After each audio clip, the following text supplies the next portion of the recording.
Hi everyone. Okay, so everybody's live. Hi everyone. Welcome to Life Matters the Anadidere. I am super excited because today we're gonna be having some amazing conversation.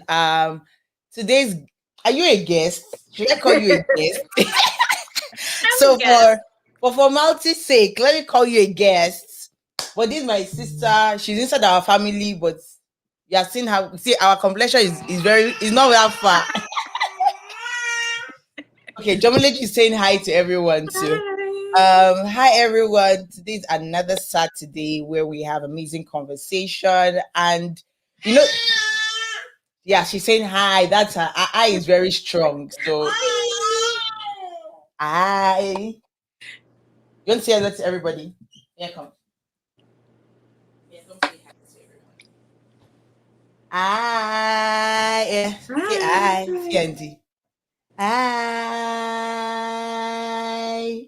Now she's shy. Oh. This is so weird. Say hi. Hi. Okay, this is energy. Guys, Love it. please put your hands together as I welcome my one and only very, very fine sister. She's very, very fine, as you can see. So this is Yetti, everyone. So put your hands together wherever you are. Hi. Now, this is the first Hi, time she's Andrew. hearing the bell. How have you been? I have been good. Today is my day off, so I've enjoyed it. Yes, I am. So, last week I was thinking that, is Easter. I really did not want to like put everybody under stress. And I thought about it like several times when I was at home. I'm like, should we have the show today? Should we not have the show today? It's Easter. Everybody's trying to enjoy themselves. Like, okay, you know what? Let me see if it's still in the block. And I was happy that you were able to still make it today. So Yeah, me thank you too. for saying yes and coming on the show. I am pretty much pumped and excited. So one thing I'll do before we start is you can actually share the link on your I think you can share the link on your channel. So On I Tik- will oh, I, send I can do that? yeah, so I believe you can, or you can like share the link, yeah, on your channel on your WhatsApp, and I think on your there's one other way you can. How do you share it on your channel?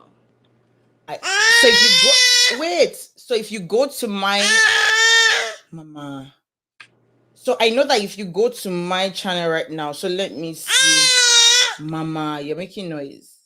So I know that if you go, people, I'm so sorry. I'm so sorry. I'm even trying to look for the link right now. Uh, okay. Okay, I see it. I see We're live, right? yes. So I think there's a share button that you can put into your channel. I think so because I know someone has done it before with me when I had them on my show. So I want to know if your channel can also do that. I don't think so. Because I don't see that I can share it. I only see the watch later, add to queue. Um, yeah, I don't see that. Tata, me too. I'm a tata. I don't know why it's doing that. That's so weird. That is super weird. Okay, so if that's not working, well, you can share the link with your friends. She has said hi. She has said hi to you, Mama. So you can share the link to your friend, so that they can. The reason why I necessarily don't do like a regular Instagram live anymore is because the stress is much. It is. It is. The stress is much, and because I'm using a Mac, it's harder for me to actually share this exact thing we're doing straight into the Instagram live. Okay. Just because the app that I can use to do that is actually more efficient with a Windows computer than a Mac computer. So Okay. I kind of just Tam. Right. I said hi to Auntie. Hello, darling. You're getting Okay, bigger and so bigger every day. let's get to know Yeti. Tell us a little bit about yourself, what you do, and on a regular day, if you were not working, how do you relax on a Saturday? Okay, so my name is Yetti. I'm a registered nurse, so I work with Ottawa Public Health. So I do COVID management there. about me, I've always lived in Ottawa. I was born here. I'm a Nigerian. On a regular Saturday day, if I wasn't working, I would probably record for my YouTube channel because I have a YouTube channel. I would rest. I would clean. That is honestly what I would do. I would try to cook something because I probably didn't cook throughout the week, and just do something to relax for myself because then I start back on work tomorrow. So, yeah. Okay, so there's this thing that happens with people like us that do live stream and do like live sessions is mostly what happens is we're looking to the camera to look at the person. So right now I'm looking at you, but we're actually supposed to look into the lens of the I will look into the lens. Okay, now I'm looking into the lens. So I always try to do that. So even though sometimes I get caught up in it, but I've had a guest that actually told me that, oh, you should have told me like from the start so that I actually get conscious of it. So which I know that's what I'm telling her too. I've told her already. There. Okay, so this is how fun my show is almost every Saturday. But let's start from here. Why nursing? Why not being a lawyer, engineer, anything else? Why did you want to be a nurse? So I have a lot of nurses in my family, and I've always just liked the job, their stories, and everything that they do. And everyone always says helping people, so I've always wanted to help someone however I can, and I've always liked the medical aspect too. Like I like the human body, I like science and things like that. So I was like, nursing is probably the best idea. It doesn't take too long. It's my 4 years. If I want to do my master's or go back to school, I can do that. So I think it was like the fastest and nicest idea that I had, opposed to being a doctor and going to school for many years. So I think that's why I ended up deciding to do nursing. So how has it been something you've loved? So it's I think it stemmed from you liking it because like family and stuff were into it. But now that you've done it for a couple of years, what do you feel about it? I honestly love it, and I'm really happy that I chose to do it.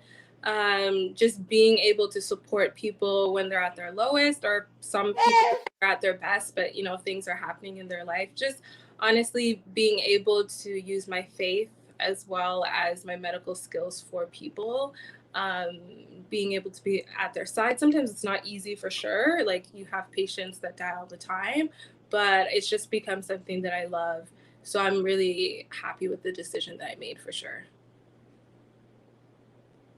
Okay, so my next question will be this. I know I've watched your channel several times and I've seen and heard life as a nurse in Canada. And to be very sincere with you, a lot of people feel it's a bit like what one thing I wish I did. I think that I could have I think I'm gonna do like a part 2. Have a particular month where I'll just talk to nurses and just talk and hear the experience, because I hear people just say, come to Canada, be a nurse, you're going to make money, the money is sweet, blah, blah, blah, blah, blah. But I also see that a lot of people struggle in the field with what they go through as nurses. But I think that the money kind of makes them, it's part of the job. So start from university days to when you started working full time. How has that transitioned? How has that experience been so far?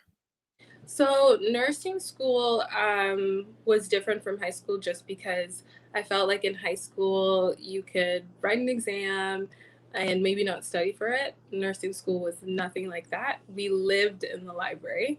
It just took a lot of effort, as every program does, but that was a huge change from high school to nursing school.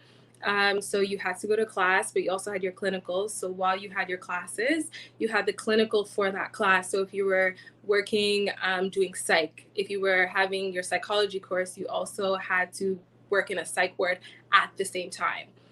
So it was hard in regards to like having a social life or doing anything else outside of nursing school because again, we were in the library. So that was something that was really, really tricky. So I commend all the mothers or people that had families like kids who were in nursing school, because I feel like that's something people don't realize when they say go into nursing school. There's a lot more than just going to class. And then if you have kids, you know, you still have to support your family. There were a lot of people that worked at the same time as going to nursing school because they had to support their families. So that's one thing that I noticed a lot of older people actually had to go through, because they weren't like young or single like most of us that just came from high school. So that was okay. And then after getting into the work field after finishing nursing school, I really saw that it has to be a career that you chose. It can't just be for the money, because there are days that you don't want to do it. There are days that your patient can maybe spit on you. There are days that they can be so rude to you, racist. You deal with a lot of people. So if you only do it for the money, those days you won't survive. If you do it for the fact that you still love people despite how awful they can be, and that you still want to care for them and you can see the good in them, then it gets you through those days. If you, again, you're just doing it for the money, on those awful days, you won't want to do it, and that can really affect your mood. It can affect your behavior. It can just affect your mental health, because you're doing something that like you don't like anymore, or even if you didn't like it in the first place, and now is worse than when you started. So I remember when I was watching, sorry guys. I remember when I was watching the video on racism, and your video actually it made me cringe, to be very sincere with you. And the reason was because I felt like no, like this is not Canada, like no, maybe they're just, but I thought about it for a minute. I'm like, so these things happen and we actually don't hear about it. Mm-hmm. Why don't we hear about these things? Why is it that it took very few of you to come out and say this is what we experience as Black nurses in Canada? And I want you to share some examples so that people kind of have some context to what I'm saying. I wish more people would want to talk about it. One, you could be frightened about being fired if you're talking about your certain workplace. Some people are just scared to talk about it. Some people know that or think that things might not change anytime soon, so they don't want to bring awareness to it. Some people just go day by day. A lot of people don't want to talk about it, which is unfortunate, but it does happen. So I've worked with a lot of people that have said, I don't want to work with you because you're Black. I've had a white person spit on me before, or tried to hit me because I was Black, or ask for a white nurse, all those type of things. So but yet, see, this is you taking care of them. So this is not like you're. Yeah. It doesn't matter. It doesn't matter. A lot of people in the world do want to be serviced or want to have a white nurse, and they're not afraid to tell you. They believe that they should be able to decide who's going to treat them. And it's frustrating because you start to think about, what is the difference between me and a white nurse. We either went to the same school or different school. We both passed our board exams. We're both licensed. So why is my skin color um, why does my skin color affect you or make you think that I can't do my job? So yes, we say Canada, no racism, but it's absolutely there. It might not be as evident as other countries, but it's there, and it's just unfortunate that a lot of Black nurses have to go through it, for sure, almost every day. Like, wait. This, so you go to work, and how it happens in my head is like, I think about, like, I went back to watch the video again, and I thought about it for 1 minute. So I'm coming to take care of someone that's sick, but the person believes that my skin color doesn't qualify me to take care of them. For That's sure. like the summary of what you just said. Yeah. So what's the way forward? Because I know that people would say, so why would you still work in that hospital? Why would you still want to attend to people like that? Don't you have the color bias in your mind when you're taking care of people? How do you deal with it? Like, let's talk about your own personal mental health in that situation. How do you feel how do you feel about it? So In the beginning, when I first started my nursing career, it really bothered me. Because I did experience it in nursing school as well when I was doing my last placement, and I was doing home care nursing, and we'd go from house to house. And I had someone who said I couldn't enter their house because I was Black. So that really, really, really bothered me. Since then, I try my best to not let it bother me. Here and there I could be doing something simple and just remember that someone said I can't help them because of my skin color, or that I'm not a good nurse because of my skin color. So I try to do the best I can. It can be really difficult when you're trying to give someone their medication, take care of them, give them an injection, and they're shaking because they don't like your skin color. But I know that this is the job that I have to do. And at the end of the day, I should just do my best, go in, do what I need to do, go out, and just be the kind person that I try to be. It's not easy all the time. We say an oath, which I can't remember right now, but when we graduate, we say an oath that we will not do any harm, and we will be the best nurses possible. So I try to remind myself that on the hard days. But sometimes I just have to take a walk. If someone tells me or calls me a derogatory name, I'll let them know that when they're ready, to be polite or kind, I'll come back. I'll give them 10 minutes to calm down. If they want their medication, I'll be back. And if they're kind, then I'll give it to them, or come do the intervention or service that I had to do at that time. But I do my best not to stand or stay for someone insulting me. And I let them know, like, it's not okay with me. But that's the best I can do. And it's unfortunate because sometimes we'll tell the people higher up, whether it's managers, and a lot of times some people don't care. And it's unfortunate because then a lot of people don't speak up about it when you have a manager that just tells you to move on or get over it. And then you will have some that really think it's a problem and will try to deal with it. But it really depends who you're working with. You can't always expect someone to care, which is unfortunate. I can't even think about it. Wow.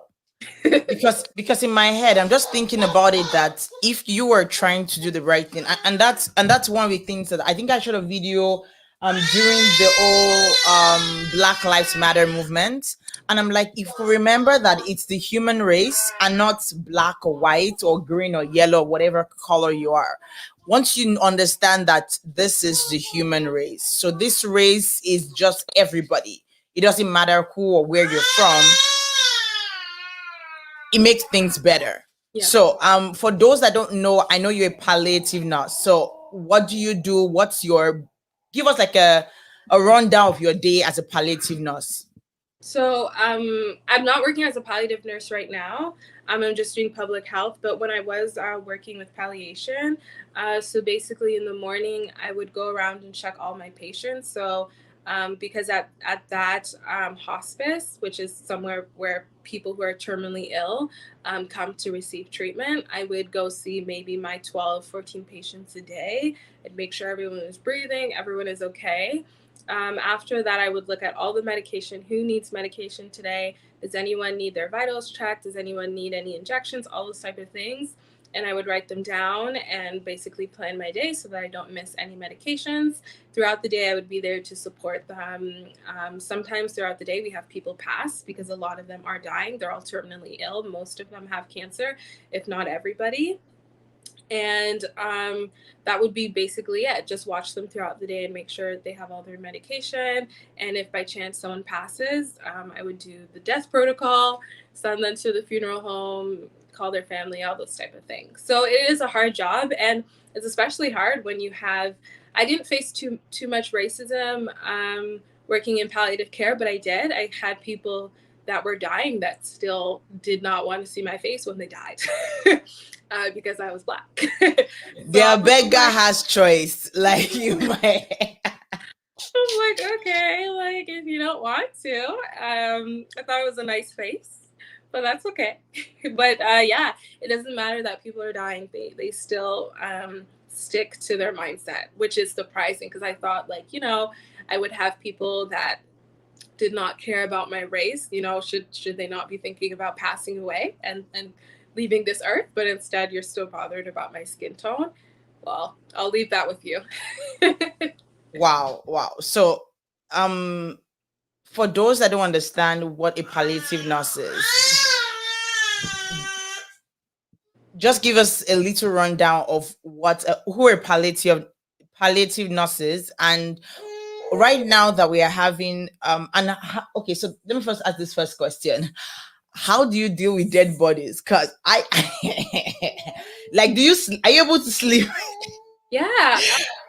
Oh my god. It's weird, but I've never minded death, even in school. I know some of my friends probably thought I was weird because I liked to do palliative care. It's basically working with people that are just about to die, so they can have a couple months. They can have they can have years. Where I worked, it was more a couple of weeks or a couple of months. But palliative care is basically helping this person through their journey with their terminal illness. So, giving them medication to give them comfort, giving them medication. If they want to be sedated, if they need comfort, they go through a lot of pain and things like that. So, basically, making sure that you cater to their needs at the end of life. So, it's a lot of different medication than other people would be using day to day. So basically, that's what a palliative nurse is. You'll be talking to their families, letting the families sometimes know what your patient wants, because sometimes they can't express that. So yeah, it's really just helping them at their end stages of life. So yeah, I've wrapped up many bodies and sent them to the funeral home. Um, it's not really the dead body that bothers me. Sometimes when you create a bond, especially when I've had this patient for a couple months or a couple weeks and they're nice and you guys get along and you build a relationship, it can be really, really hard to then wrap up their body and send them away, because you spend your entire day with them. Like sometimes you spend more time with them than your own family. And with this person, either 12 hours or 8 hours a day. So you build like a professional relationship, but it's unfortunate because they're gone, and then you have to move on to your next patients. They're still there. Like you can't really take a second to feel sad because you still have to continue working. You can't go home when someone dies. You can't cry because the family's there. You don't want to make them cry. You have to be strong for them. So it's honestly harder. Being strong for the family, being strong for your patients, for me, than actually seeing the dead body. I think I've seen a lot.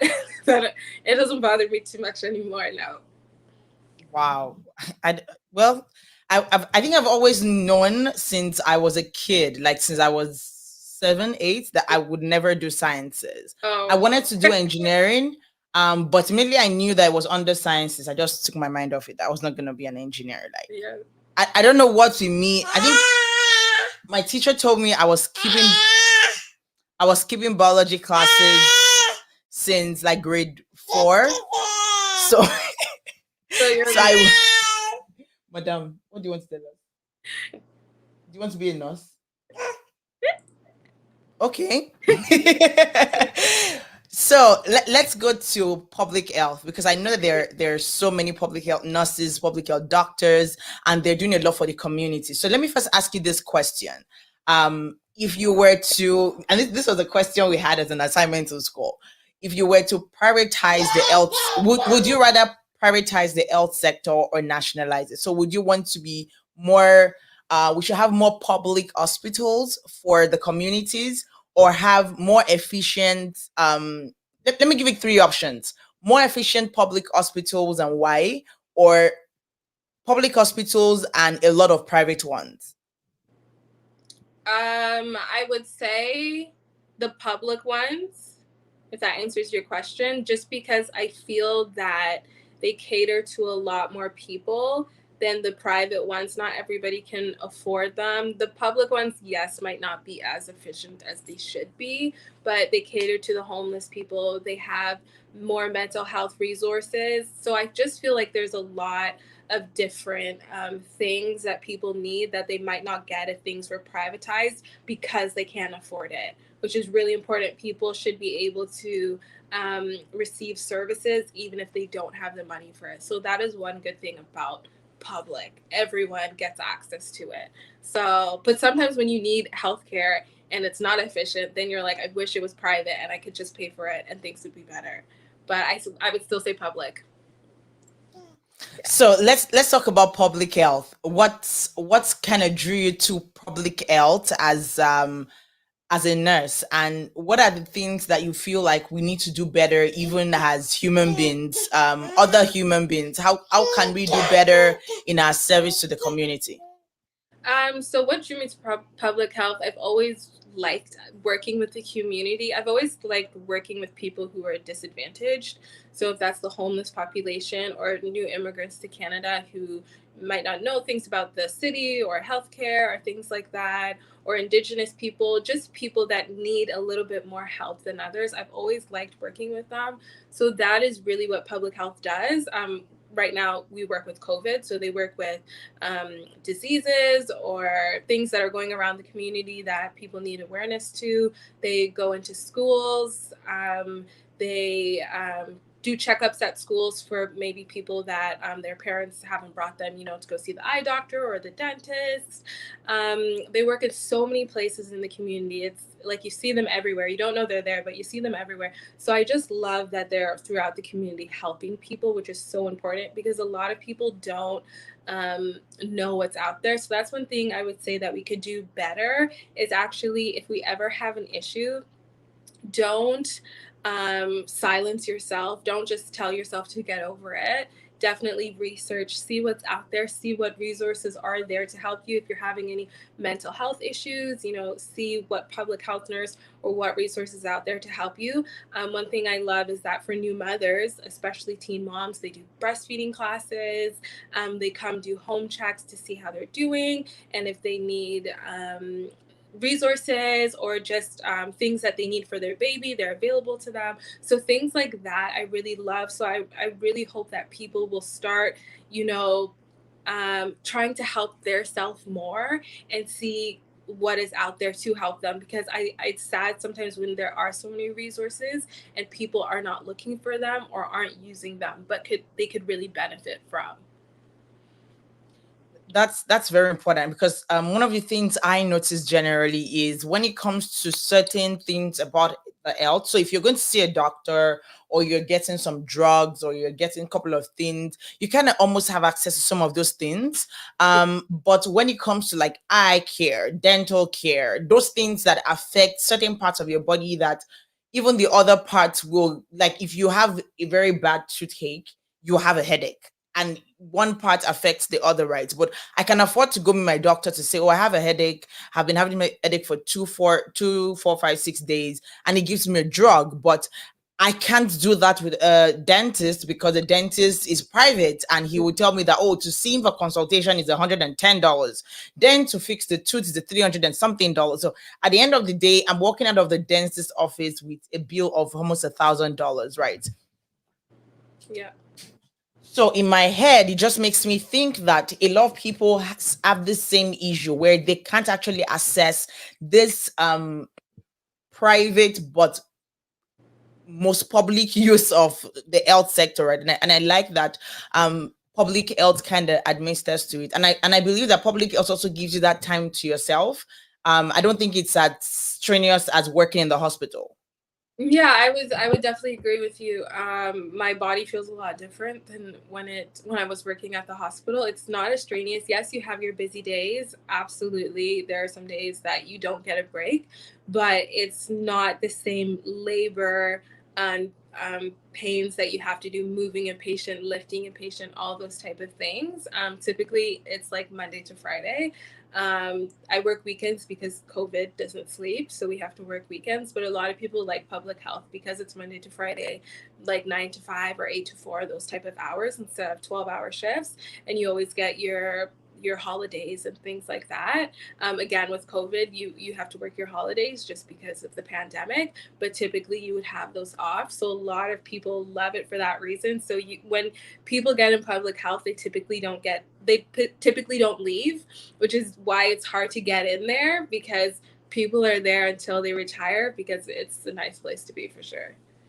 So let's talk about that because I noticed here in Canada that we don't have so many doctors, and that's from my experience compared to when I was in Nigeria, where I enter into a ward, I see hundreds hundreds of doctors. One doctor takes care of probably fewer than none people, right? From my standpoint, it could be a different experience for some people in Nigeria because some of the hospitals they went to was a different case scenario. But here I noticed that you rarely see a lot of doctors, even though there's so many doctors that come from Nigeria, come here and they really want to get into the system. I want to practice. But one thing you just mentioned just took my mind to the fact that a lot of doctors don't retire until almost death.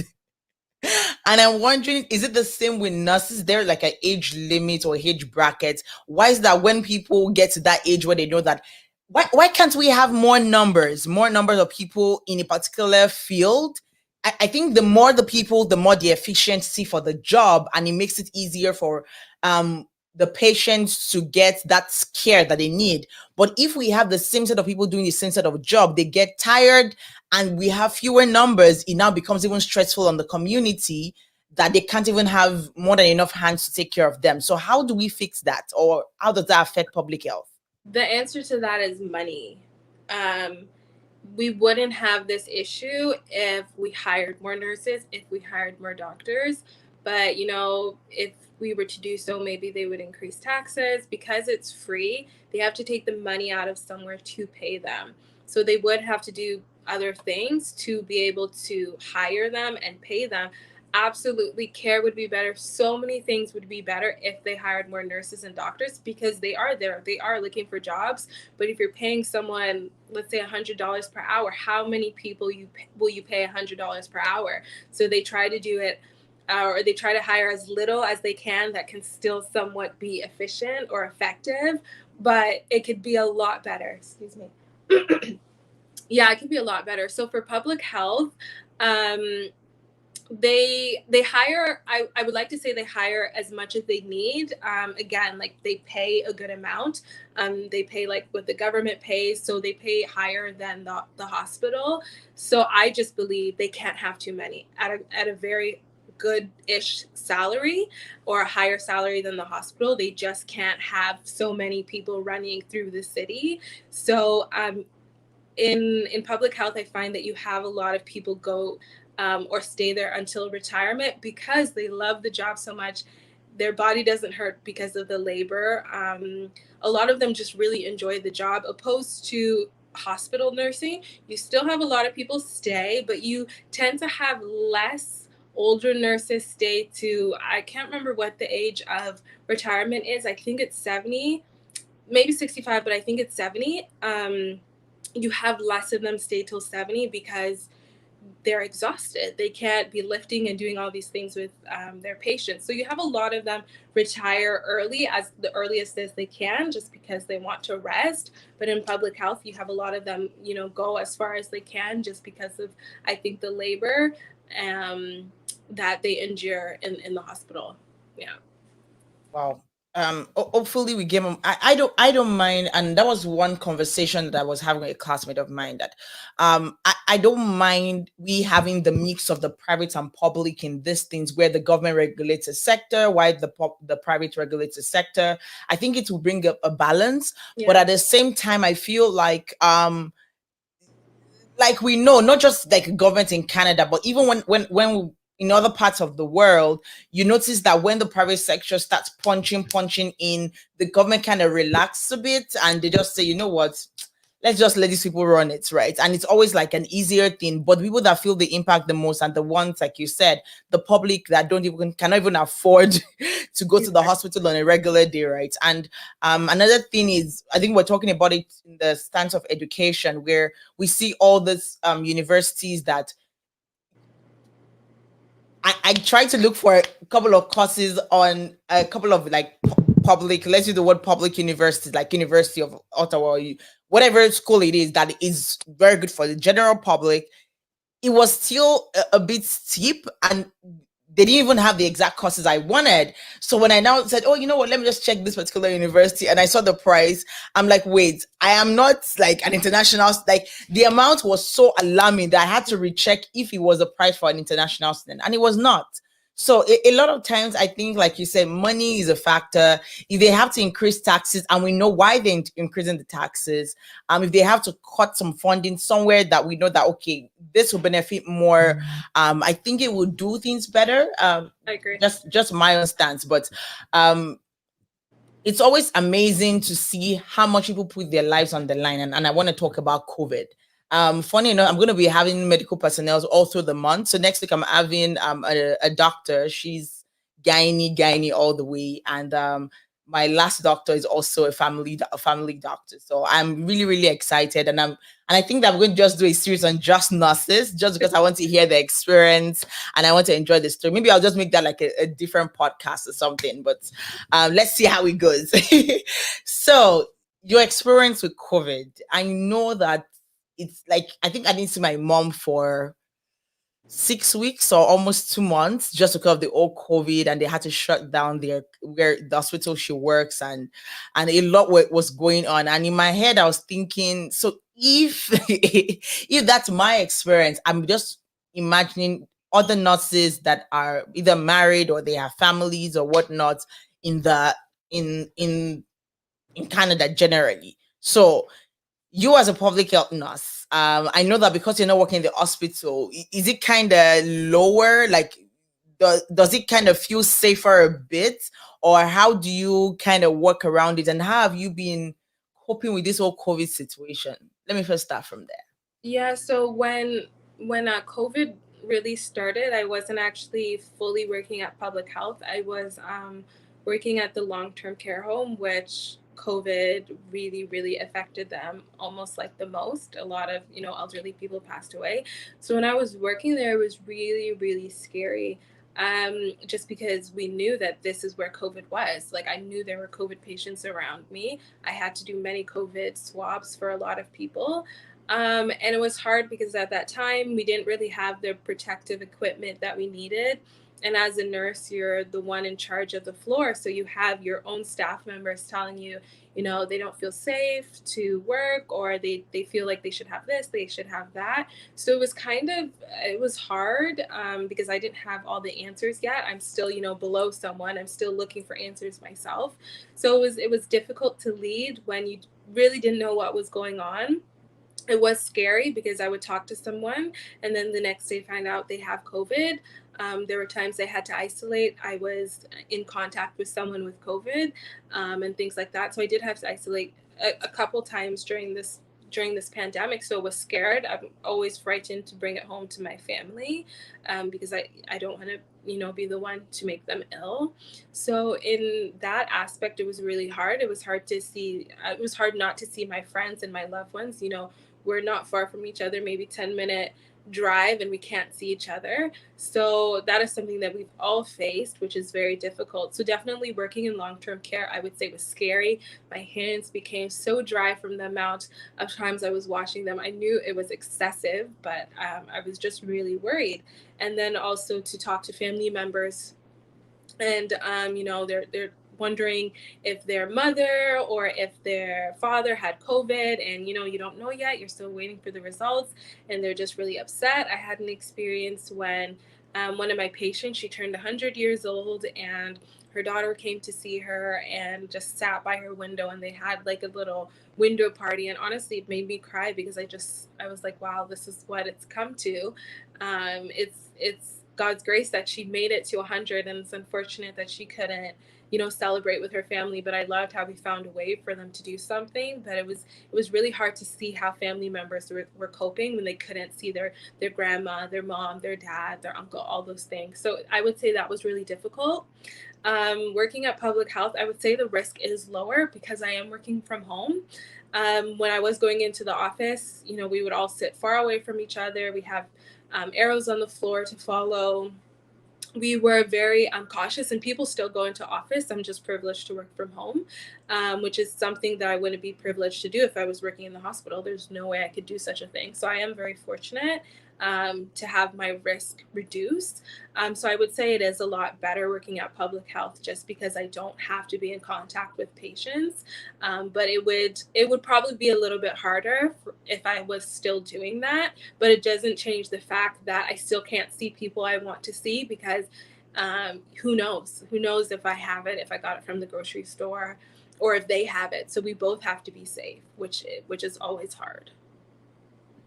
Yeah, and it's like you said, it's saddening, it's sickening, but you kind of almost have to just make sure that your family is safe. Hmm. I think that's the most important thing. And for me, like, it's even harder because with my daughter, I always still want her to have contact with people in a way. So FaceTime calls almost every day. She plays with grandma on the phone every day. They're on FaceTime. A couple of my friends, she always like saying auntie, auntie. So at least I'm happy that she's able to still learn some social skills. Hmm. Because for me it's harder. And some people be like, oh, take her to daycare. And for me, I still don't feel comfortable taking her to daycare. Like, That's she's just 8 months, and yeah. she'll be 8 months in like 2 weeks. Yeah, in 13 days. And for me, it's still a lot to put her with other babies. Where do I know those other babies are coming from? Like, it's a 50-50 thing. And for me, I just feel like um we should all just keep safe and not give in to fear. And that's what I want to talk about. How can people not give in to fear? Because they don't know who has it. They don't know what to do, where to go. How can we still enjoy building our social skills even while not seeing each other? How can we improve that even as human beings? I would say definitely just following the guidelines. Like if you're allowed to go to the park and see each other, wear your mask, sit at a distance to each other. There are still ways to communicate and see other people as you can. As far as just follow the guidelines. There's nothing wrong with respecting them. The thing is, I find a lot of people feel like, oh, my brother at church can't have it because he's my brother at church. Your brother at church is still a human being. Your brother at church still goes to work. um, yes, we're all covered by the blood of Jesus, by God's grace, but you still need to be safe. You still need to wash your hands. For me, I can't say that I'm not going to follow the rules and expect to be protected. I think it also comes with wisdom. Wisdom is really important at this time. Again, I'm covered, but I still need to wash my hands. I still need to keep a distance because I'm not going to walk into fire and say, because God is my protector, I'm not going to get burned. There's no reason I should be walking in fire in the first place. You know what I mean? So Yeah, I yeah. think it's just important to follow them, call people, drive by people's houses. If you can go on a distance walk together, just look for different ways that you can socialize and communicate. Try not to isolate or isolate from people per se and from the world, just because it will make this time more depressing than it is. So just do your best and look for new avenues to see people and communicate. So I love that you're doing FaceTime, doing all those things, because this is the time that she's learning who different people are, learning how to communicate. So I think FaceTime and all those forms of communication will be perfect for her. So no daycare. I think you're doing a good thing. For me, I just feel like let her just enjoy her time. Like, you still let her enjoy this. See, and from time to time, her and me and her dad would like take walks. And another thing I also do and I'm just saying, because if probably a new mom that's out there wants to try it, another thing I personally do is once or twice something once every 2 months or twice every 2 months. What I also do is I just go to the mall. I put her in a carrier or in a stroller, and I walk around, not having contact with anybody, but just trying to let her see, oh, this is light, this is Yeah. people, this person is a different, because she might only see my skin color and not know that there are other skin colors. There's someone lighter than me, there's someone way, way, way fairer than me, and all that. And for her to not see someone that's, let's say, darker than me and start crying, right? So that's another thing I'm using to build her social skills, so that at least she'll be able to see other people. But nobody's coming to carry your baby, nobody's coming to kiss your baby. That's just very rude to people that do that. Oh, That's I agree. I think what you're doing is honestly really amazing, and I hope more people will watch this and hear what you're doing, because I think that's a great, and it's important, because I do fear people that aren't doing what you're doing, their kids might not have the best social skills, or their kids might not be used to other races than their own because they're only used to seeing what's in their home. So it's still important to expose them, to people out there, but like you have your rules. No one touches my baby. No one does this. And it can be hard because some people are like, oh, don't worry. And it's like, no, don't touch my baby or don't touch me. I have experienced it that someone is trying to hug me in the middle of COVID. And, oh, don't worry, I don't have it. I don't know that you don't have it. You don't know that I'm you sorry. and I found like I saw a lot of people's character during this time because they're like, oh, we're okay, or why are you scared? It's not really that I'm scared, but you still have to be cautious. Like when I was working at long-term care, I tried not to see any friends because I knew I was working in COVID hub, the central where it is. I was blessed to not get it there, but I don't know that I don't have it. And will I now go to your home, see your family, hug your baby? Like, I shouldn't be doing any of those things. So I was actually surprised when I saw someone and they gave me their baby. And I was like, take it back. It's not that I was scared that the baby had it. I was scared, how if I gave it to the baby, what will we now say? So I was interested to see that a lot of people, they actually they didn't care, or they don't care. Um, but I just hope they stay protected. So Well, hopefully they do. So before we go, because we have 10 minutes to the end of the show, I want to touch on two things. First of, congratulations on 1,000 subscribers. That's thank You're doing you. an amazing job. Um, so first off, tell us why you started a YouTube channel. I know that in the description I put it there already. When I put the link in the bio.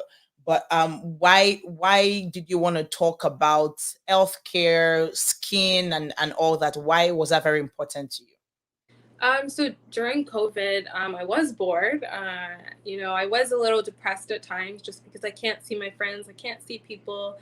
So I did want to do something I've always wanted to do, which was have a YouTube channel. I wanted to have it during nursing school, but there was no time for that. So with more time at home, I was able to start a YouTube channel, and I've always liked to talk about health topics. I've always liked skincare, beauty stuff, all this type of thing. So I was like, if I'm able to do that and I like doing it, why don't I just use that, as my platform?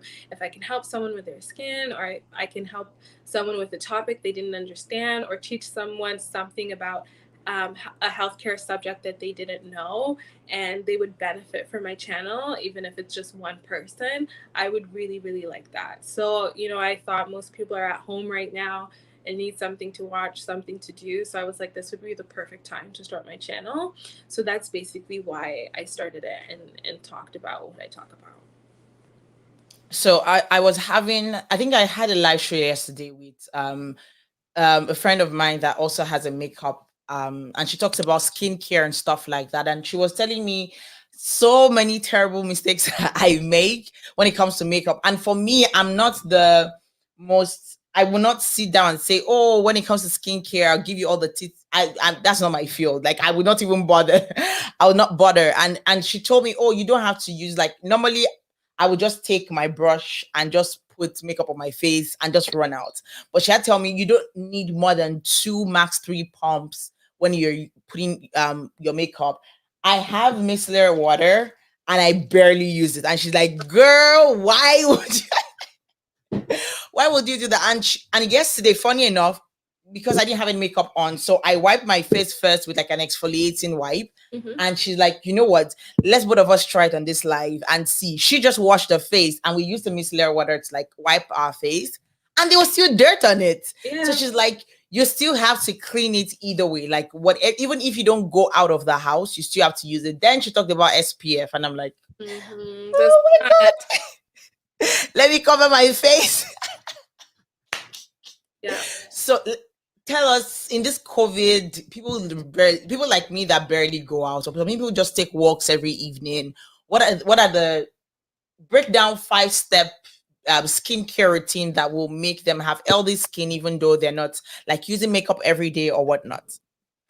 So definitely every day wash your face. You have to wash your face. Like you said, even if you're not putting anything on your face, your pores, like your sebum and things will still come out of your pores. You're still sleeping on a bed sheet, maybe that you slept on for a couple days. There's still things on your pillowcase. So you always have to wash your face. No matter what, the days that you do wear makeup, never sleep with your makeup on. That is another thing that I used to do many years ago that I don't do anymore, just because your makeup sinks into your pores, clogs them up, and then can cause pimples. So that's one thing. Like you said, SPF is so important. A lot of Black people think, that we don't need it because we're darker and we won't burn.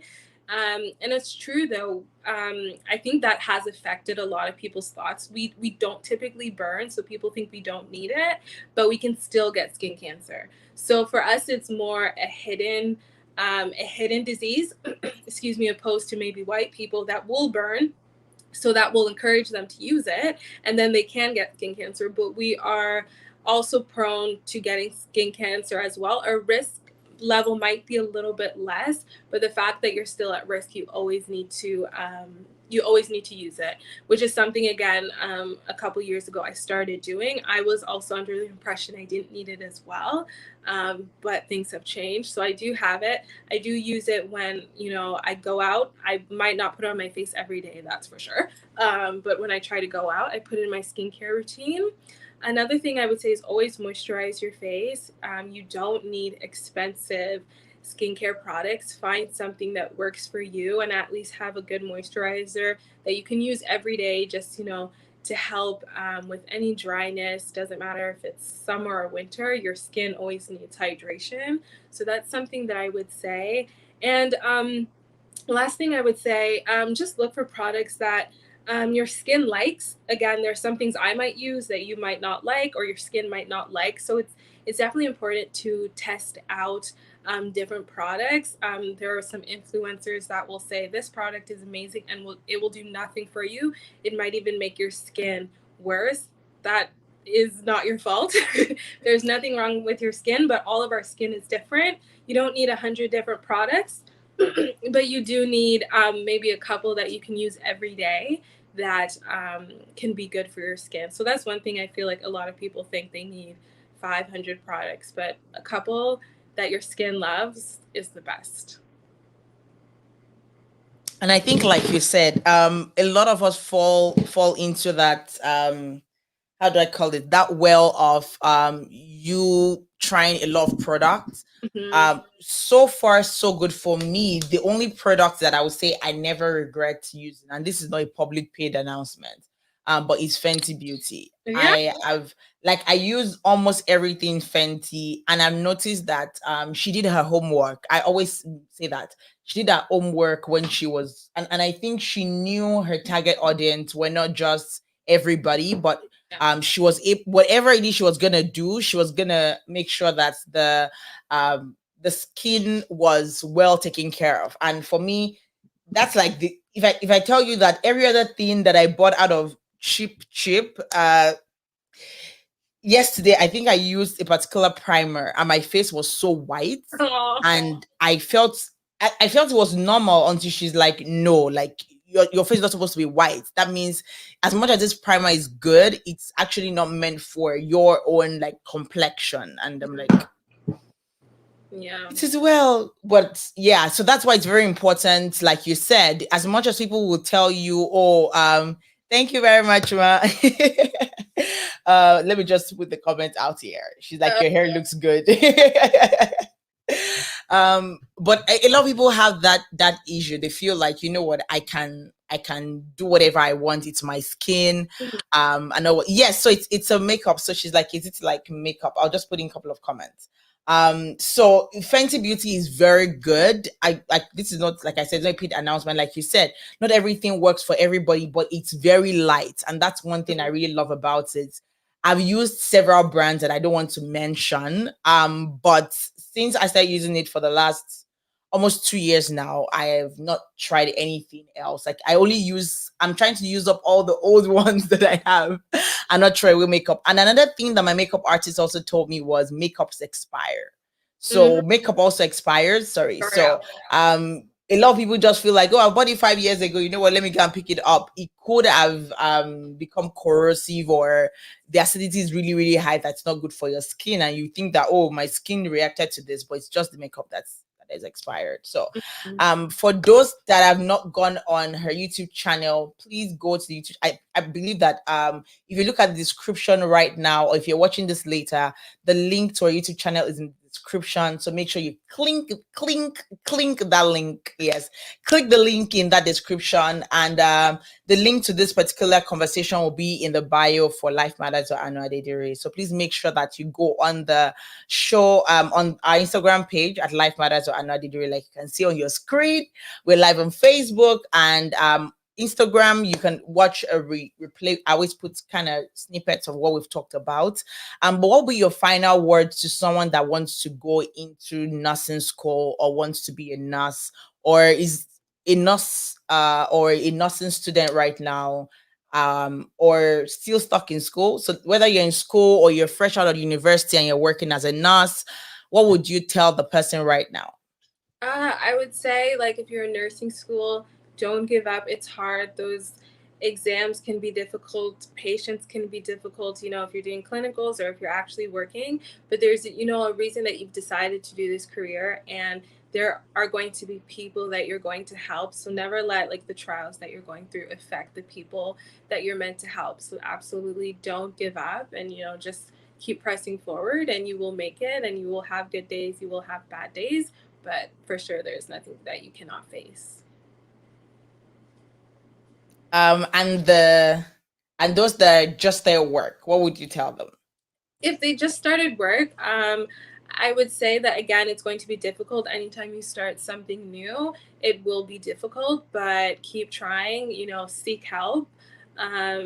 Like, you're never too big to seek help. Ask questions, never do something that you're not confident in, or if you question something and you think something's wrong, definitely go back, ask someone that you can confide in, and make sure you're doing the right thing. And again, like, this is something that you can definitely face. So if it's racism, if it's sexism, or just having a bad day, you will get through it for sure. And we also hope and pray that things get better, and these issues on racism, sexism, and so many other things. Please, like I said, go check the link in the description. You will see the link to her YouTube channel. Make sure you subscribe, and make sure that you watch her videos and like them and drop comments. If you want to venture into nursing, or maybe you're in Nigeria right now or whatever part of the world and you want to get in, she talked about her experience with NCLEX and so many other things. So y'all go watch those videos, and I'm so grateful that you had this conversation with me. It's been something that's been on my heart since January, but I kept telling myself that, you know what, I want everything to be like a little bit of a cold. Then I didn't know that a year later we'll still be talking about COVID till now. Yep. So like she said, make sure you stay safe, make sure that you also keep your family safe. Don't take this period for granted. Pray as much as you can. Take walks if you're at home. If you're feeling depressed, please reach out to someone. Like she said, even if you work in a hospital and you're feeling overwhelmed, make sure you reach out to someone, maybe someone that's higher in authority, or someone that you feel has gone through the phase that you've gone through. And sometimes if I'm feeling overwhelmed, I just go to my U version and I look for a devotional that actually fits what I'm going through. Mhm. And there are thousands of them. I just have the Holy Spirit lead me on which one to choose from, and it really helps.